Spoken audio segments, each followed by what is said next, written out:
সনাতন ধর্মাবলম্বীদের সবচেয়ে বড় ধর্মীয় উৎসব শারদীয় দুর্গাপূজায় টানা ৪ দিনের সরকারি ছুটিতে অনেকটাই ফাঁকা ঢাকা। রাজপথে নেই ব্যস্ত অফিসগামীদের ভিড়। সড়কে যানজট না থাকায় নির্বিঘ্নে যাতায়াত করতে পেরে খুশি যাত্রীরা। পূজা বন্ধতে রাস্তাঘাট সম্পূর্ণ ফাঁকা, আমাদের যাতায়াত অনেক সুবিধা হচ্ছে। ফার্মগেট থেকে মতি যেতে হচ্ছে আপনার সময় লাগবে ২-২.৫ ঘন্টা, কিন্তু রাস্তা এখন অনেক ফাঁকা, যেদিকে হচ্ছে আমার সর্বোচ্চ আধা ঘন্টা টাইম লাগতেছে, আমাদের অনেক টাইম সেভ হচ্ছে। যানজট না থাকার কারণে আমাদের খুব কম সময়ে আমরা যেতে পারতেছি গন্তব্যস্থলে।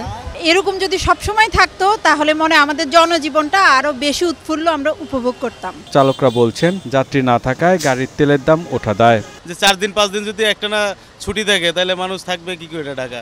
দেশের বাইরে চলে গেছে বেশিরভাগ মানুষই। সাভার থেকে আসছি 500 টাকা ভাড়াও কাটি নাই, মানে তেলের পয়সা হবে না আজকে আমাদের। সকাল 8টা বাজে বেরিয়েছি, 400 টাকা মেরা বয়ে রয়েছি, পেছনদার নাই। যানজট মুক্ত ফাঁকা ঢাকায় দুর্গাপূজা উৎসব উপভোগ করতে পরিবার পরিজন নিয়ে ঘুরতে পেরে খুশি নগরবাসী। আমরা 3 ফ্রেন্ড একসাথে আসছি, তো ভালো লাগতেছে এখানে এসে। ঘুরেও আসলে মজা লাগছে, কারণ রাস্তা একদম ফাঁকা, কোনো জ্যামজট নেই।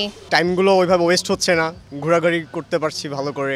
তবে আগামী সপ্তাহ থেকে পুরনো চেহারায় ফিরবে রাজধানী ঢাকা। পিয়াস মাহমুদ, বৈশাখী সংবাদ, ঢাকা।